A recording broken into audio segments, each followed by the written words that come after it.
तशक्को digital में खुश आमदीद। नाज़रीन इकराम, कुछ लोगों का कहना है कि चौराहे किसी भी कौम का बैरोमीटर होते हैं। अगर एक लम्हे के लिए ये बात सच मान भी ली जाए तो कराची के मौजूदा चौराहों का मुशाहिदा करने पर दिल दहल जाता है।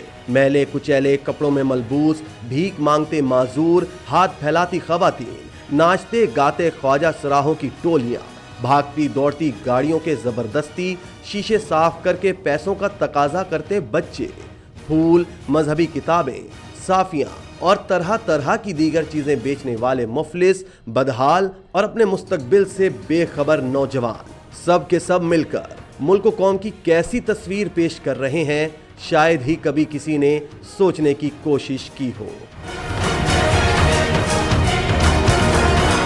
इसमें कोई शक नहीं कि गदागरी बढ़ रही है और बढ़ते बढ़ते माफिया का रूप धार गई है। ये माफिया लोगों को गुर्बत से निजात दिलाने का बहाना करके बतौर पेशा गदागरी के लिए भर्ती करती है।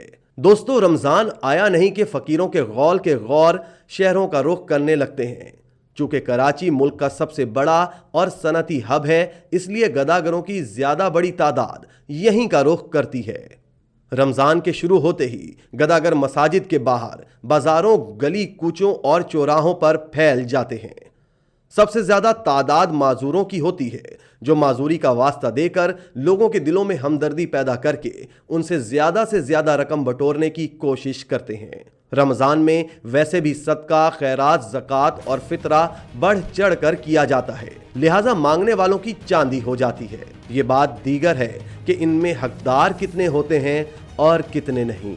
नाज़रीन कराम, एक सर्वे के मुताबिक 35,000 गदागरों ने कराची को अपना आर्जी मस्कन बनाया हुआ है। इन गदागरों में नौमौलूद या शीर ख्वार बच्चे, नौ उम्र और जवान लड़कियां, अधेड़ उम्र खवातीन, बूढ़ी औरतें, बुजुर्ग मर्द और ख्वाजा सरा भी शामिल हैं। जराए के मुताबिक गदागरी की जगहों की बाकायदा फरोख्त रजब और शाबान के महीनों में ही हो जाती है। जगहों की फरोख्त यौमिया ठेके की बुनियाद पर दी जाती है। दिलचस्प बात यह है कि गदागरी कानूनन जुर्म है और इसकी कानून में बाकायदा सजा तजवीज़ है और इसकी रोकथाम के लिए कानूनी एक्ट भी मौजूद है, मगर शहरी, टाउन हुकूमत और पुलिस की नाक के नीचे खुले आम भीख मांगी जा रही होती है।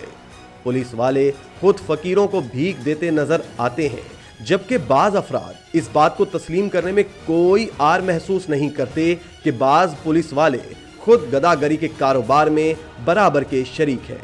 नाज़रीन इकराम, बेशतर गदागर ईद के एक हफ्ते बाद अपने अपने इलाकों को वापस चले जाते हैं, जबकि कुछ गदागर ईद उल अजहा तक कराची में कयाम करते हैं।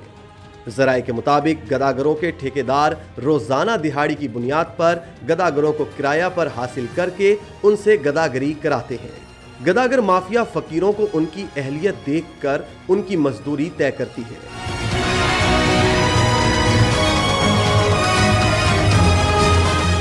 मसलन जो लोग पैदाइशी तौर पर माजूर होते हैं, उन्हें सबसे ज्यादा मुआवजा दिया जाता है। मिसाल के तौर पर जो लोग दोनों टांगों, दोनों हाथों या इसी किस्म की किसी पैदाइशी माजूरी का शिकार हो, उन्हें ज्यादा दिहाड़ी दी जाती है। इसके बाद खवातीन और फिर बच्चों की बारी आती है। एक गदागर के मुताबिक रमजान में गदागर रोजाना 2 से 2,500 हजार और बसा औकात उससे भी ज्यादा कमा लेता है। मसलन defence Chowrangi, submarine Chowrangi, Clifton, Punjab Chowrangi, Khayaban Shamsheer Chowrangi, tower, Bolton market, Saddar Bazaar, Bahadurabad, गुरु मंदिर, नुमाइश, लियाकताबाद, नाजिमाबाद, नागन चौरंगी, गुलशन चौरंगी और नीपा चौरंगी वगैरह ऐसे इलाके हैं जहां उन गदागरों को जिम्मेदारी दी जाती है जो ज्यादा माजूर और रोध होकर शोबदेबाजी के जरिए या फिर जज्बाती अदाकारी करके ज्यादा भीख जमा करने का फन जानते हैं।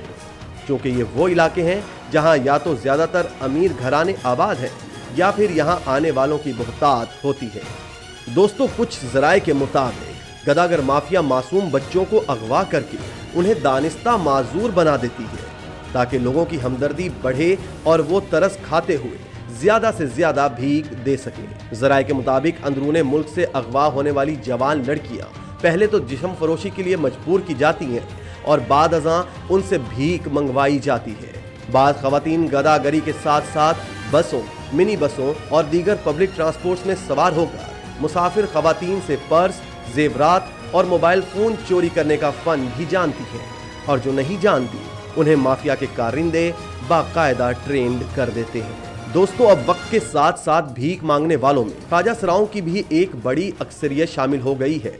ये लोग अपने मखसूस फन, बातों की भरमार और अच्छी अदाओं से चौराहों पर रुकने वाली हर गाड़ी में सवार लोगों से दस्ते सवाल करते हैं। एक ऐसे ही ख्वाजा सरा ने बताया कि सब लोग ख्वाजा सरा नहीं हैं, बल्कि अक्सरियत मर्दों की है जो ख्वाजा सराहों की वज़ाक़ता इख्तियार करके भीख मांग रहे हैं। अपने इर्द गिर्द और सियासी व माशरती हालात पर गहरी नजर रखने वालों का कहना है कि सन 2010 का सैलाब अपने पीछे कई सितम ज़रीफियां छोड़कर गया। इन सितम ज़रीफियों का एक हवाला ये भी है कि सैलाब के बाद मुल्क में किस्मत की दुहाई देकर हाथ फैलाने वालों की तादाद यकदम बढ़ गई। 2005 में आने वाले ज़लज़ले के बाद भी यही मुशाहिदा हुआ कि गुर्बत बढ़ गई और लोग गदागरी पर मजबूर हो गए थे।